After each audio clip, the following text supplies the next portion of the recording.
Hey guys, here's your notes for solving two-step equations with fractions. A lot of this is going to just be a review for you, so hopefully if you have any questions and you start your assignment, I'll be available and walking around. So anyway, what we're going to do is when we have fractions in these two-step equations, we want to get rid of them. At least I do. I don't like fractions and I don't like decimals. So I will do everything possible just to eradicate them. So in Mrs. Leake's class, you probably learned how to get rid of them by multiplying the one side of the equation and the other side of the equation by the greatest common factor. So what I normally do is I take these three numbers and I just multiply a couple of them together. Like this is going to be 10. 4 doesn't go into 10, so I'm going to just switch with these two numbers. Okay, 5 times 4 is 20. 2 does go into 20, so 20 is going to be the common factor. If you can't figure it out that way, you can always take these three numbers, multiply them all together. You would get 40 in this case. You can put 40 out here. Okay? So what we're going to do is we're going to multiply this side of the equation by 20 and this side of the equation by 20. And when you do that, all the fractions are going to disappear. So in this case, I'm going to take 20, multiply it by this first one. This is going to cancel. So I've got 20 divided by 2 is 10. 10 times 3 is 30. Write down your x, then do the second thing for the next one. 20 divided by 5 is 4. 4 times 1 is just 4. 20 divided by 4 is 5. 5 times 3 is 15. So you can see how now it's pretty simple. Now it just becomes a regular two-step equation. You can do it the other way by getting common factors or common denominators and moving everything from one side of the equation to the other and solving for x. It's just a pain. Okay? So this makes it real nice. So now you can take 4 from both sides and you're going to be left with 11 equals 30x. Divide off your 30 and x is going to be 11/30ths. Okay? So the next one, I'm actually going to do this in pen so that I can see a little bit better because it's kind of a little blurry on my screen. Okay, so anytime you have a number over another thing, this looks like, it doesn't look like a number, but it is. This is a fraction because of this right here. Okay, so I've got a numerator over a denominator. You can cross multiply. I love this step because it always gets rid of your fractions. Okay, so again, I know we've done this before as review, but you're going to take this entire thing. So 4 plus m. Let's do, I just messed up. So 4 plus m, that's in parentheses. I'm going to multiply that to 6. Okay, I'm going to then set that equal to the other side product, which is going to be 3 times 5. All right, so now I can't solve what's inside, but I can distribute, and that's what we've been doing all this past week is distributing. So this is going to be 24 plus 6m equals 15. Okay, pretty simple so far. So we get rid of our 24 on both sides. Okay, so what we're going to be left with is this is negative 9 equals 6m. When you get rid of the 6, m is going to be negative 9 over 6. Okay, so let's go ahead and do this next one. And if I take the greatest common factor, in this case, this is 28. 2 goes into 28, so I'm just going to leave it at that. Okay, and again, you can always multiply all three numbers. So when you do, this distributes to that side right there. This divided by that is going to be 4. 4 times 3 is 12. Okay? 28 divided by 4 is 7.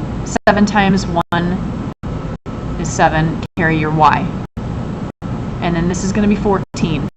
Okay? 28 divided by 2 is 14. 14 times 1 is just that. Okay? So now I've got, if I take my 12 over to the other side, okay, this is going to be negative 7y equals 2, and then y equals negative 2 7s. Okay, so we're pretty much doing the same thing each time. All right, so now let's say I have something that's in front of a set of parentheses. Now, what I could do is I could distribute, okay? But again, because we're dealing with fractions and getting rid of them, we have a couple of different options. So I can multiply the entire thing by a 10, because I could get rid of that. Or what I could do, and in saying that, that's what we've been doing over here. These other ones we've done at that method. But if I notice that I have something on the front that's multiplied times something else, I can take this thing and flip it upside down. What I'm really essentially doing is multiplying the entire thing by 2. Okay? I can do it by 10. 10 would get rid of everything. But let's say you forgot that and you didn't want to do that. I could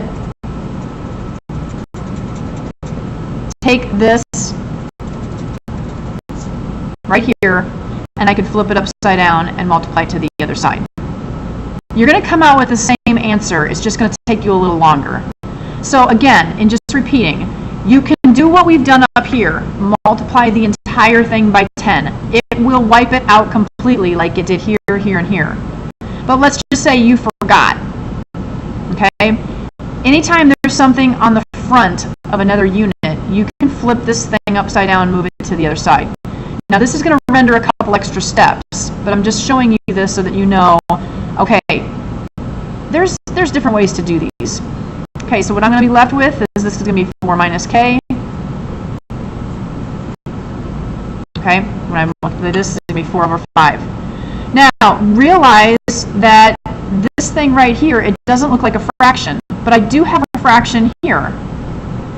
So I can make this into a fraction. I now can cross multiply.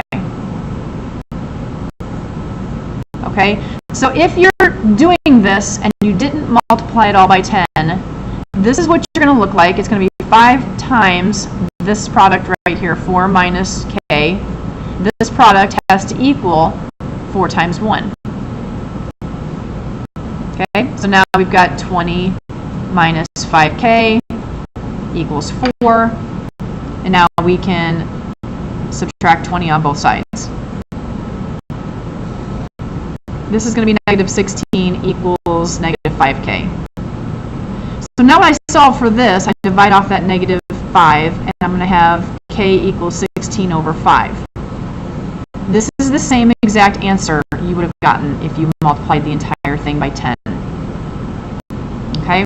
So again, different ways to do the same types of problems, but you're using different properties. You just need to pick which one you like the best. Okay, me, myself, and I like multiplying the entire thing. So this is 8.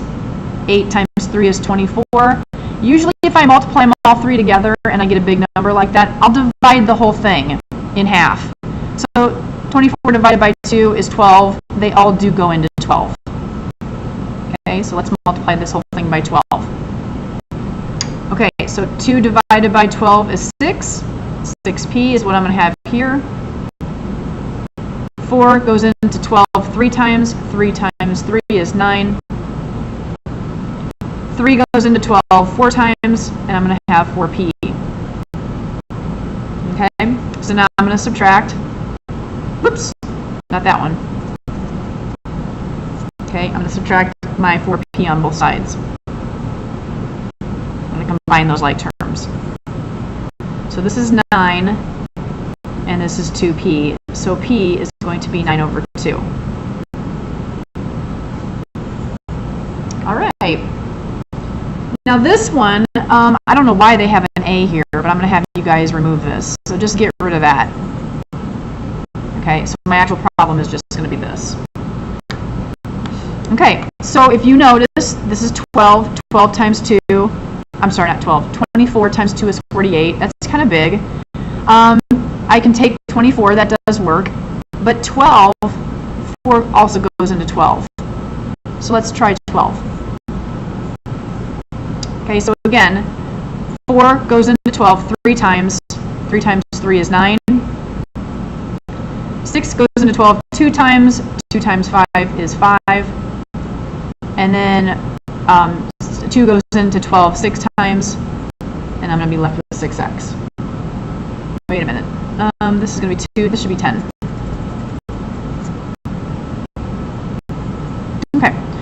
So I'm going to go ahead and take away 10 from both sides. You're going to be left with 6x, and this is going to be negative 1. So x equals 1/6.